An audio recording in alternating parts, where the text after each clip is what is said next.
Sorry. So welcome to this this second day of the course. I hope that you learned about the UMCG high performance cluster and about Unix, so that you can today work with the Lifelines data. Start working with the Lifelines data. So the topic of today will be how to handle the Lifelines phenotypic data on the UMCG high performance cluster. And for that reason, we'll first start with a lecture by Sylvia Gerritsma from the Lifelines from Lifelines cohort, and she will tell you about the phenotypic data collection in Lifelines. And then after that, Bas Bolmer will tell you about the code of conduct that you will all have signed for getting access to the Lifelines data, and he will tell you about what you can and what you can't do with the data. So with that, I would like to give the floor to Sylvia. I will put up on her presentation.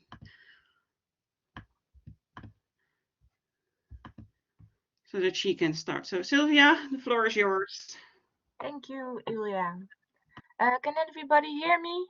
I think so. Yeah, okay. I can. Let's see. Yeah, so I will tell you something about the Lifelines phenotype data collection.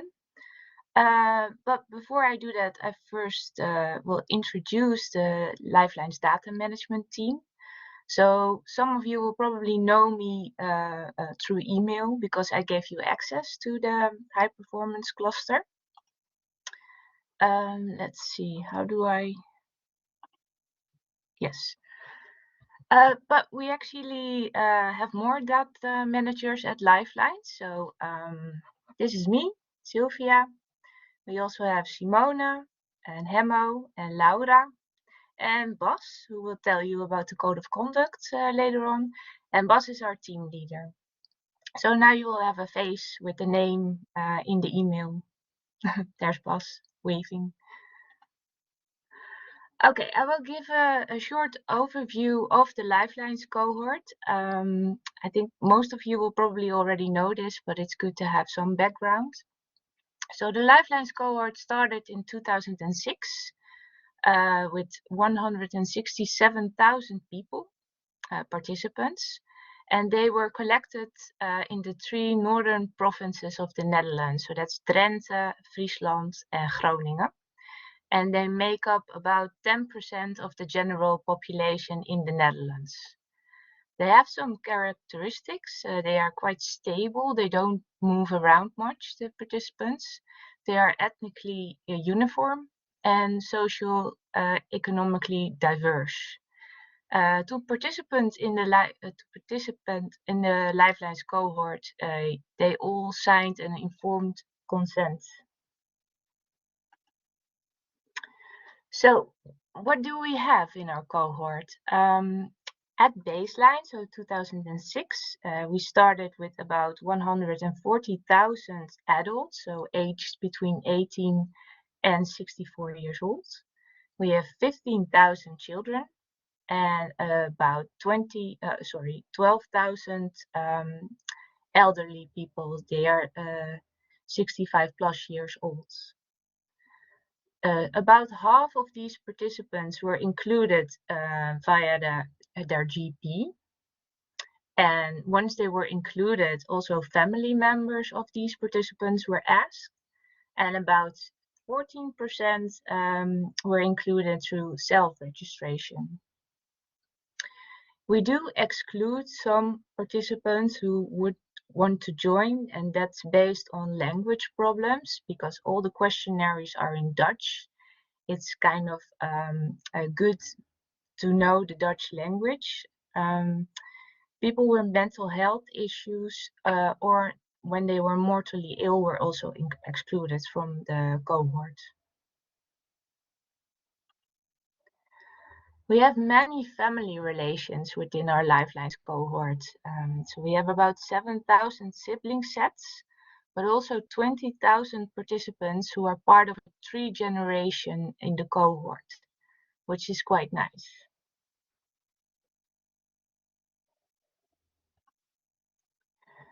So We started in 2006, that's baseline. And the idea is that we will follow these participants over time. So every 5 years is the aim to collect biological samples, but also do measurements on all these participants. So at baseline, the participants got 2 questionnaires and they came to visit one of the Lifelines locations where they took the measurements and also the biological samples.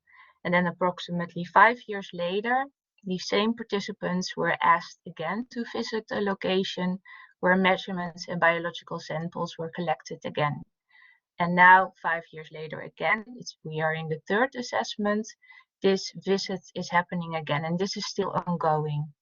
And with each of these assessments, they have to fill in the questionnaires. And in between these assessments, we give the participants follow-up questionnaires. So these are just questionnaires. We don't collect samples or do measurements on them.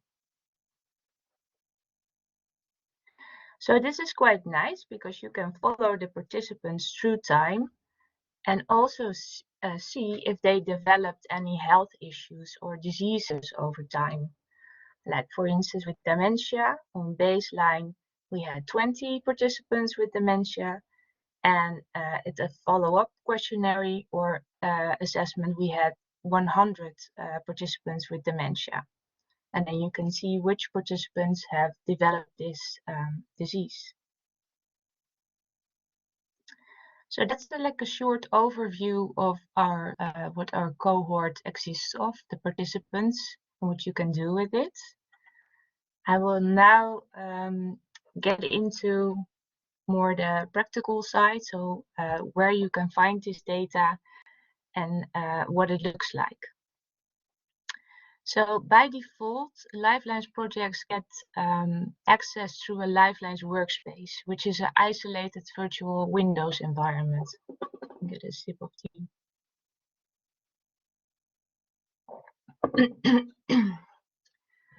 But since last year, there's also a possibility to get access through the UMCG high performance cluster. And that has been made possible through the UGLY consortium. They have genotype 36,339 participants, and this data is now available through the cluster.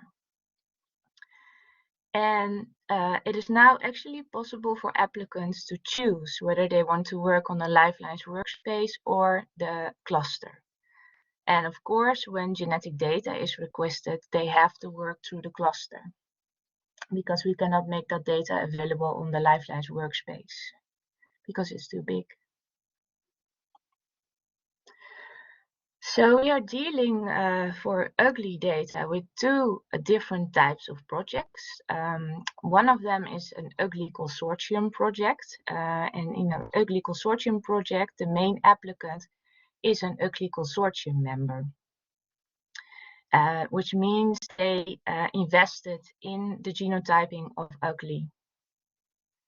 So to get access to the data, like I said, the main applicant has to be an UGLY consortium member. The application has to be approved by both Lifelines and the UGLY steering committee, and a signed data material transfer agreement and a code of conduct is necessary. And Bas will tell you more about this code of conduct. So when everything is approved and everything is signed, these projects get access to all the Lifelines phenotype data that is available, and of course the UGLY data.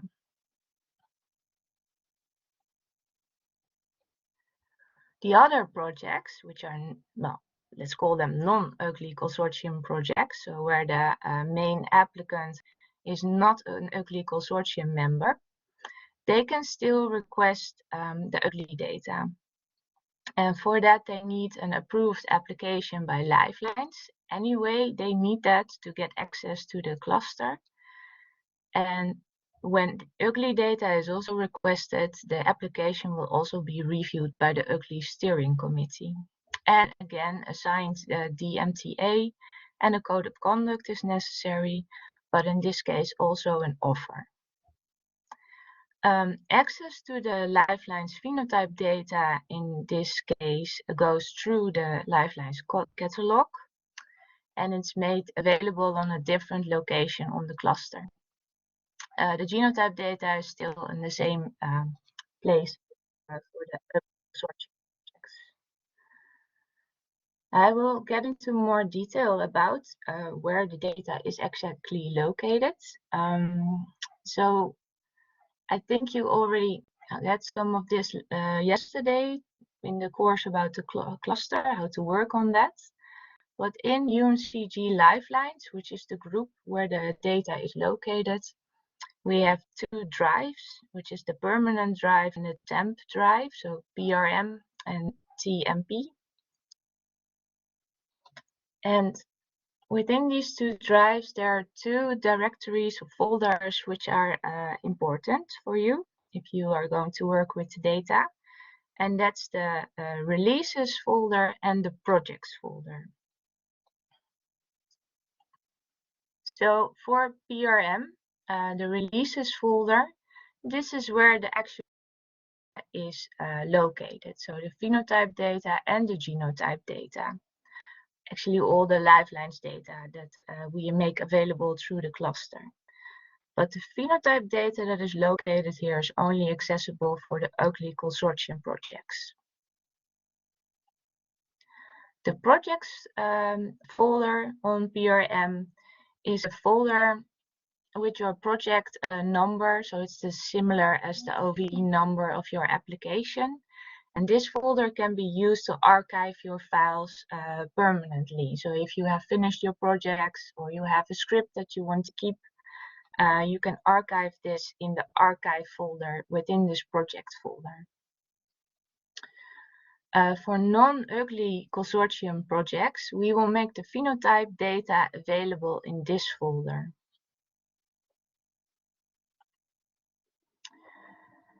Since the PRM drive is actually not mounted to do analysis, you will first have to copy the data to the temp drive so you can do your jobs. And most of the data we have copied from the PRM releases folder to the temp release folder. And if you are missing something, you can copy it there yourself. The projects folder is actually the working folder in which scripts and results from your analysis can be stored. So this is the working folder in which you will do all your analysis. And the name of the folder is again similar to the OV number of your application. So let's go into this PRM releases folder where all the Lifelines data is located. So here I made a screenshot of all the data that we have available there. So here you can see Oakley, the global screening array, genotypes imputed, and the raw data and linkage files. And here is the phenotype data. And this, like I mentioned, this is available for Oakley Consortium projects. So we actually have two different types of data. The Pheno Lifelines data is all the data available through the Lifelines catalog. So that's what we actually collected from the participants. The Pheno Lifelines restructured are data sets that's more like secondary data. Data derived from the primary variables that we have available in Pheno Lifelines. And later on today, Judith Vonk will tell you more about these restructured phenotypes. For any other data that is located here, so you can see deep, DAG3, and the cytosnip data and COVID data, application is needed. If you want to have COVID data, this needs to be in your application, and this also needs to be approved by the COVID steering committee. So that's another group again.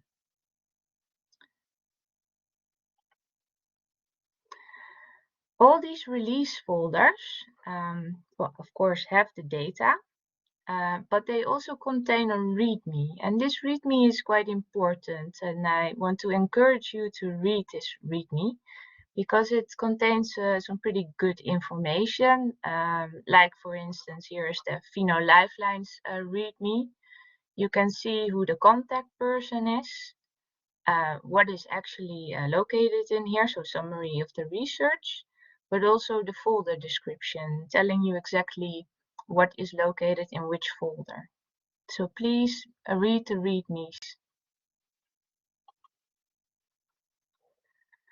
So when we go into this Pheno Lifelines release folder, and we are now at version 2, because this presentation will go, I will tell you about our newest data release. I will not go into the old data release, which is version 1. So this folder contains all the phenotype data from the Lifelines catalog, excluding COVID, like I just mentioned. And it looks like this. We have an enumeration folder, results, scripts, variables, and the README. But first, before I go into that, first this.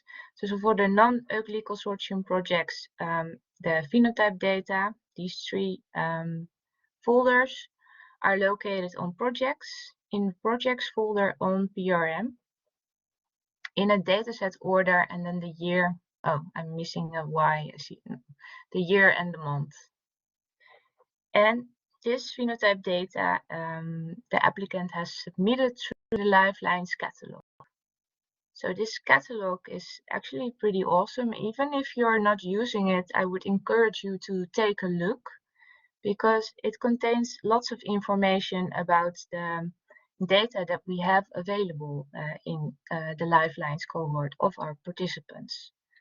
So when you go in there, it looks like this, and here on the left side, you can choose the age that you want to restrict your population on. So you can choose here baseline, second screening, or third screening.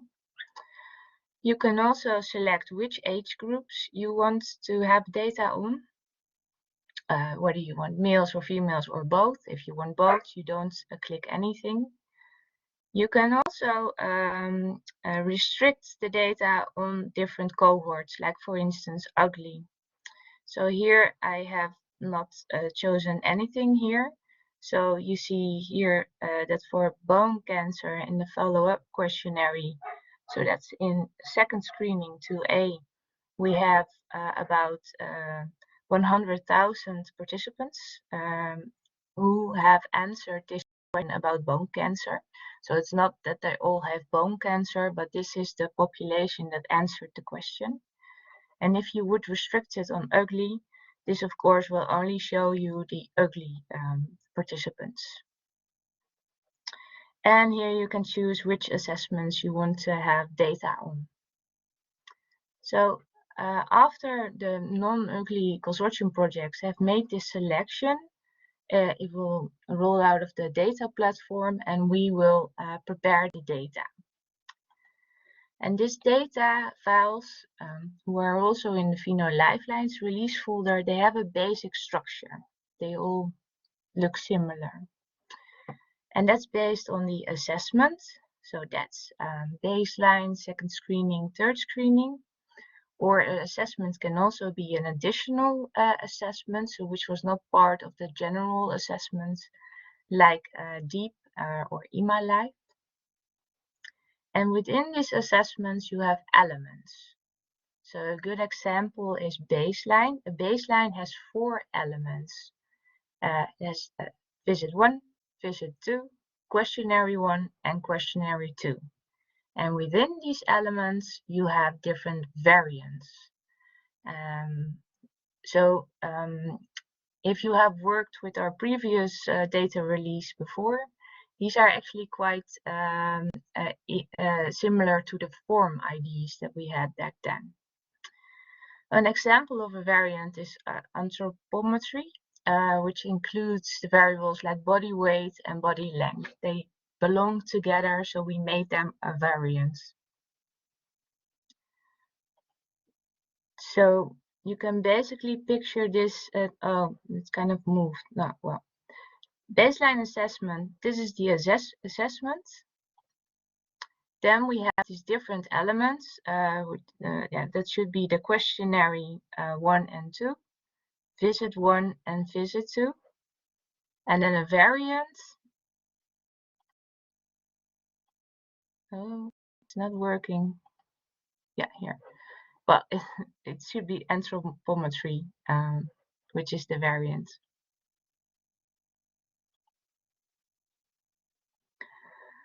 So that's the basic structure of the files. I will also show you like a dummy file later on so that you can actually see what it looks like.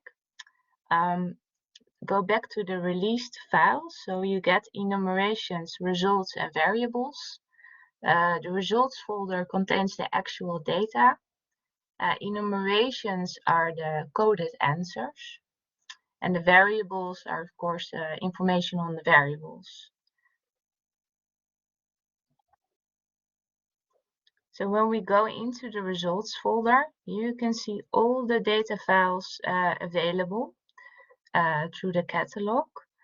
And you can see here the names. And the names, from the names you can derive with what kind of data you are dealing, because it is always assessment, element, and then number. So for example, this first file is questionnaire 1 on baseline. And this file is visit 2 on second assessment.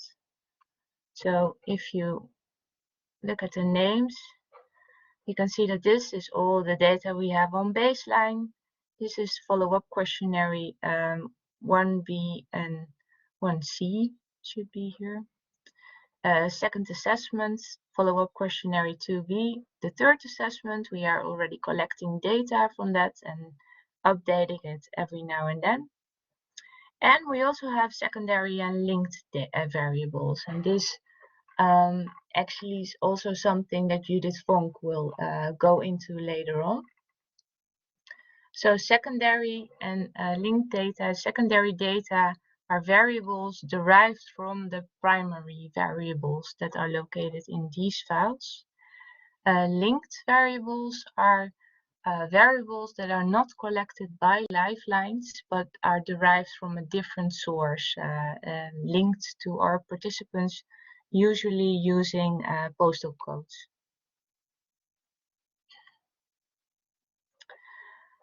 The global summary is actually also an important file within this results folder, because it will give you information on the participants, like date of birth, date of inclusion, their way of inclusion, death date, age per element, time intervals between an element and the inclusion date, and for some elements also a list of invites is provided. So I made a file here. The first file, it's actually a dummy file because I cannot show you the actual data online, but it looks like this. So it's a good way to show you. So there are some default variables that you will get in this data file.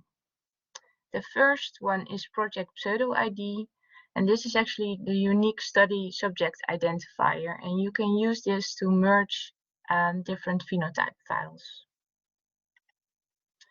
Here you have this variant again, so you can read this as assessment, element, number, description, age group, and version. So if we go to this one, this is baseline. It's a questionnaire 1. It's on paper. All the baseline questionnaires were on paper back then. The age group is 18 to 64 years old. And apparently this was a questionnaire version 1. We also have a questionnaire version 2. Date on which the element was assessed. Age, of course, and the zip code of the participant at the moment of that element taking place. Here you can see the variables. Yeah, the variable names are pretty much straightforward, but there's always some words, subject type, and identifiers, in which ADU stands for adults and this stands for children. So here you have, for instance, workday, days, adults, question 1. Another example is diabetes, medication, children, question 1a. So that's how you can read these variables. And then apart from the data, you also see these weird dollar signs popping up every now and then. And these are missing tokens. So we wanted to deal with empty cells in our previous release because it was hard to distinguish whether it was an empty cell because the participant didn't answer the question, or because it was an empty cell because the participant simply didn't see the question. So we made missing tokens for when the participant actually did see the question but did not give an answer, and you will get an empty cell when the participant actually did not see the question. And for different types, we have different missing tokens, which are listed here. So in short, if a participant participated in a variant and it contains a variable and the participant delivered the variable, you get data. If the first two are true, but the participant did not deliver the variable, so did not answer the question, you will get a missing token. If the participant participated in the variant, but actually it contained no variable, and the participant also didn't deliver the variable because it didn't see it, you will get an empty cell. If the participant did not participate in the variant, there is no cell, so you will not see a row in the data file. And this is actually quite nice because now you can distinguish whether participants saw the question or did not participate in the variant at all. The other released files are the variables. So this gives you variable information. Like I said, we have these default variables that we release. And we also released a historic variable name. And this is quite nice for the researchers who have worked with the previous release before. So if they made scripts with the old variable names, this is a way to get the new variable names and to rewrite your script. And of course, the definition, here you can see it in English. It's also in Dutch, but it didn't fit on the screen. The other one is are the enumerations. So when you have a variable, a question was asked and you have multiple options, then in the data you will see an enumeration code, and in these enumeration files you will see which code means what.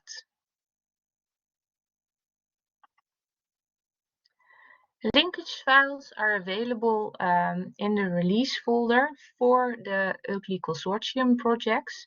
So these linkage files can be used to link these phenotype data to the genotype data. And we have them available for the UCLI data, CytoSNP, and DEEP. And for the non-UCLI consortium projects, we will make these linkage files available in the projects folder together with the phenotype data. If you want more information, please check out our wiki page. It contains lots of information, so please have a look. Also check out the new catalog, like I showed you. It can tell you lots on all the data that we have available. We also made documentation available on Gearshift, so including the manuals, a data manual, and protocols of the different assessments, and you can find that on the PRM drive in the folder documentation. If after reading all this you still have questions or you just want to chat with us, please contact us at data@lifelines for more information. If you need support on using the cluster, we encourage you to contact the HPC help desk. They can help you with also any troubles with logging into Gearshift. If you have questions on the phenotypic data, that's where we come in. You can contact the Lifelines data management. And if you have questions on the genetic data, we encourage you to contact the contact person, which is available in the Readme file, because they will likely be more of help than we will be.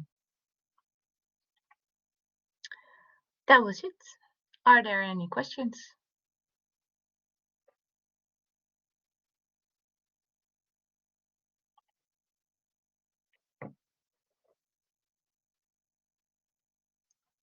No questions? Well, if you have any questions later on, just send us an email and we can discuss your question. Thank you. Okay, thank you, Sylvia, for this nice and clear overview of Lifelines and its data. So yeah, if you have any questions, you can ask them via email, or you can always put them in the chat here. Also, when you're working with the exercises later today, you may have questions for Sylvia. You can put them in the chat if Sylvia will still be there actually. But so yeah, I will try to be there throughout the day. So I will check out the chat every now and then if there are questions. Okay, thank you, Sylvia. So with that, I would like to give the floor to Bas, who will tell you about the code of conduct for Lifelines. Yes, thank you, Ilya.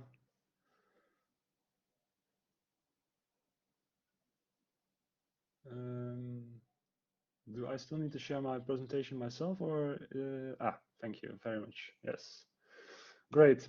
Yes, I'll guide you through our code of conduct in this presentation. On the first slide here, you already see some probably familiar pop-ups of terms and agreements that we normally just simply skim through and, well, sometimes even blindly accept, myself included. But for this one, I hope that after this presentation, you'll be more well informed about the code of conduct and the do's and don'ts on the cluster as well. Because you're working with sensitive data on the cluster, and it's good to know what you can do with that, and also the functionalities of the cluster in that regard. And I'll get right into it and show you an example of where this went wrong. So in Australia, in Melbourne, a professor used the health data she collected from a university and paired this data to other data outside of the university. And she combined this data and then made a publication about this, but also made the data available. And she did an anonymization on her own data from the university. And she thought that this was anonymized enough and that the data could not be re-identified to the participants. But then other researchers did a re-identification study and sort of reverse engineered the data. And they were able to also, together with other types of data, re-identify the participants. And this is, of course, something we really want to prevent within Lifelines. We did our best to pseudonymize the data, but of course, you're still working with data on an individual participant level. So it's important to know what you can do with that and to what extent the cluster can facilitate your analysis with those data without sharing the data on the internet, for example. Another example of re-identification was within the 1000 Genomes project. This is also a data set we use for imputation. So that also shows you that is really close to our data set as well in re-identifications. So yes, the code of conduct. This is all a document that you've signed or will sign as soon as you'll receive access to the cluster and the data on the cluster. So good to know is that the code of conduct is a personalized document. So it's signed by each researcher for each project. This is because the PI also signs your code of conduct. So if you if you work for multiple projects, these projects of course can have their own PI, and that is also why you each sign a different code of conduct for each project. And this code of conduct allows us to facilitate research on an open environment. So Sylvia in her presentation already mentioned the workspace, and this is indeed an isolated environment that does not have access to the internet, but the cluster does. And well, we really had to assess if this was an environment on which we could allow our data and data analysis with the Lifelines population.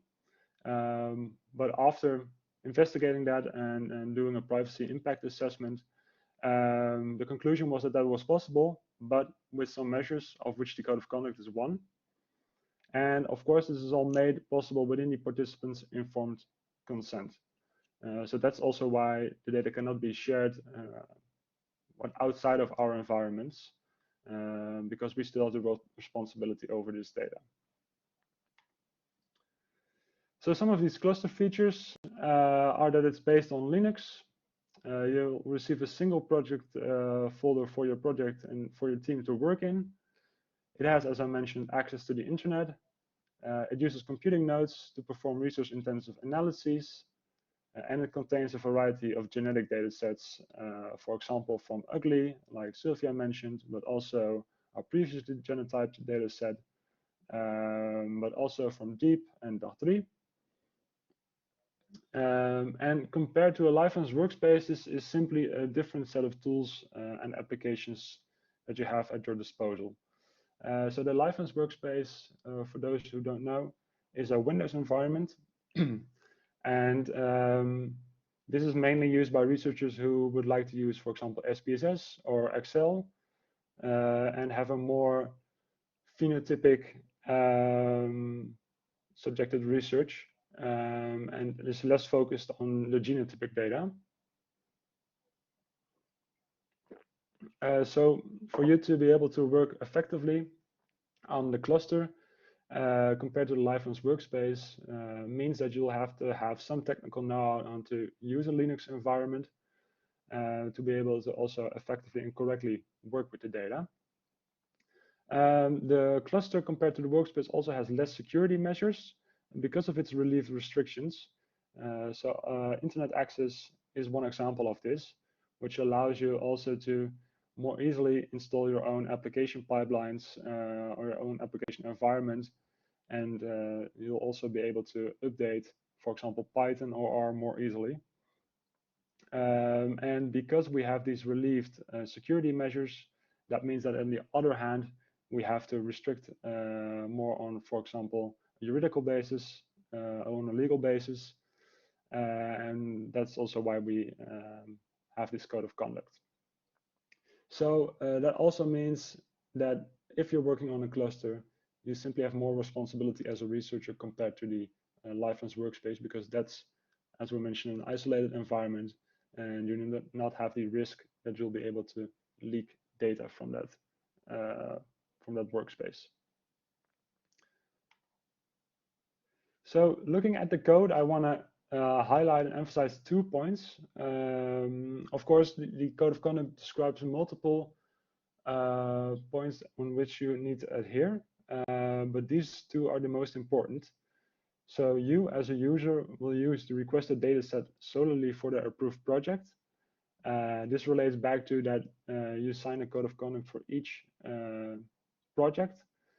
And this is important also because we want to prevent that you might want to share data with, for example, other researchers that do not have the right to receive access to the dataset that you've received. And that's also why you receive your own project folder with your team to work in. But of course, it's possible that you as a researcher work within multiple projects and therefore have access to multiple data sets. But then it's good to know that no, you should not share that data with other projects, because they might not have access to that specific type of data set. and that all of the analyses that you'll do will take place on the high performance cluster of the UMCG. So keep in mind that you cannot download this data. I know it's tempting probably to, for example, even for example, the phenotypic data, to simply download that and just look and open it in Excel, for example, or use your own tools. But if you require tools that require phenotypic analyses or make that easier, for example, SPSS, then please let us know, because then we might be able to also provide you with a Lifelines workspace. So keep in mind that you do all of these analyses on the cluster, and later on Ilya will also explain more about how you'll be able to do that. So which tools you can use in the cluster to effectively work with the phenotypic data. Thank you, Sylvia. Let's move on. Then the responsibilities.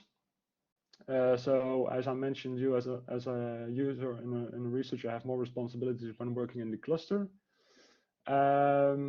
This means that you have personal access to the Lifelines data, so it's strictly personal. You're not allowed to share your account. One advantage of the cluster is that we can easily add users to your project. So if you have any other researchers that support you in your project, and you would also like to have them to receive access to your data, you can simply email us and let us know. And if the PI approves, then we can give that user access as well. So that's not an issue. You as a researcher will not attempt to identify or contact individual participants. This also relates back to an example of the Australian case, in which we want to prevent that the participant is contacted through our researchers. And that's always done through Lifelines. You'll of course not distribute the data in any way, which comes back to my previous slide. If you need the data on a different environment because you need different tools, or you need to do a different analysis, then yeah, simply please let us know. We definitely have some options in that regard. We can also assist you with that. So then if you can let us know what you need, then we'll look into the best solution and the best options. And of course, because it's a more complex environment than the Lifelines workspace, than the Windows environment, and that because you're accessing the cluster from your own computer, please adhere to the high standards of security practices also on your own device, so your own laptop or your own PC. And finally, this is one of the last bullets in the code of conduct, and then we'll also go to some tips and tricks.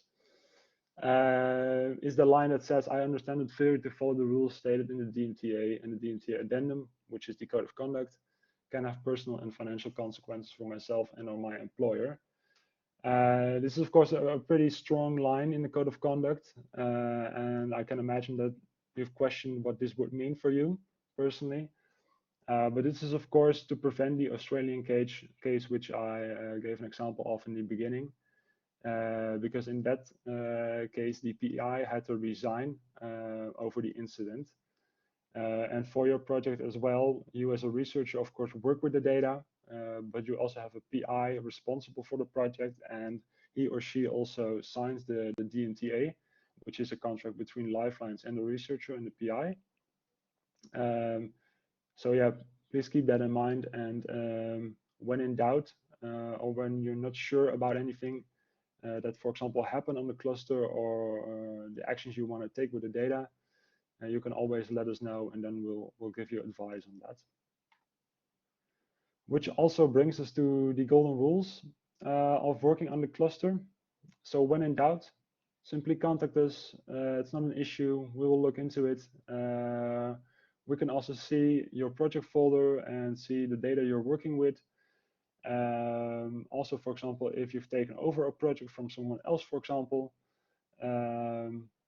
use all of the material as well that we have. So the data catalog mentioned by Sylvia, but also the wiki. Those are good information sources to get familiar with the data. If you need to do your analysis outside of the cluster, also always ask for advice. This is a possibility. Preferably, of course, most of the research is done on the cluster or the Lifelines workspace. But we can also imagine that you need some specific tools or specific hardware, and that you therefore have your own environment. And if this is the case, we can definitely look into that. Also look at the Readme file. So each data set on the cluster has its own Readme file, which also gives information on that specific data set, but it also highlights which researcher is responsible for that data set. This is especially true for the genetic data, because that's also data that's highly specialized, and we at Lifelines not always have the right knowledge about. So if you have any questions about that, you can also get in touch with the responsible researcher directly. And as I mentioned, look at the wiki, read up on the metadata. This is all very useful to get familiar with the data and to get a better understanding of the data you're working with. Then we would very much like you to awaken your inner data manager, just like we are data managers at Lifelines, and we are also constantly thinking about the best approach to work with the data and are constantly looking at which tools and applications are useful for our work. The same, of course, goes for you. Some of the tips here are when you're just starting with your project, get familiar with the structure on the cluster, but also create your own project folder space. You'll receive your own folder. If you're working with multiple people, create a folder structure so that's clear for everyone in which folder they're working, to prevent also that you're using data further in which you're modifying things, for example, and in which you then later on cannot find your data because someone else adjusted it or changed it. If you're also working on a team, agree on how to use it and archive the data. So we have a drive, which is the temp drive for your analysis, but we also have a permanent drive, and this is used for archiving data. So also think about a policy for your own project on when you want to archive the data so that it's secured and also under a backup. And do know that you are allowed to download or upload, for example, scripts or data, as long as it's unrelated to the Lifelines data. So for example, if you have a GitHub or a scripts environment which you're sharing with other researchers, or you would like to download unrelated data sets to Lifelines because you want to see how they compare or how they can be used as a control, you are of course allowed to do that. But as soon as it's related to Lifelines, always give us a heads up if you want to download such data, because then we can have a look and see if this is within the code of conduct.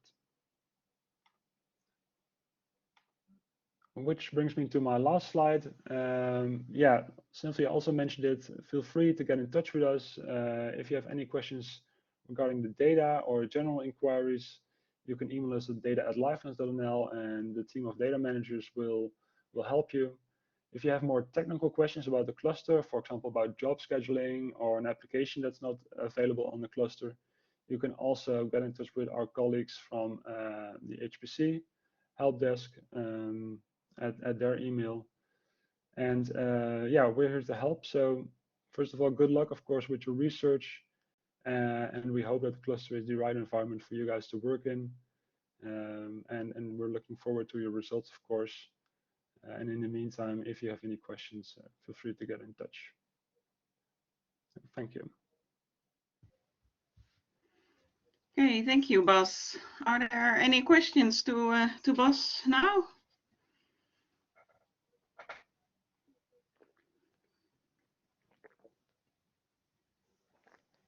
If so, put them in the chat or take the mic.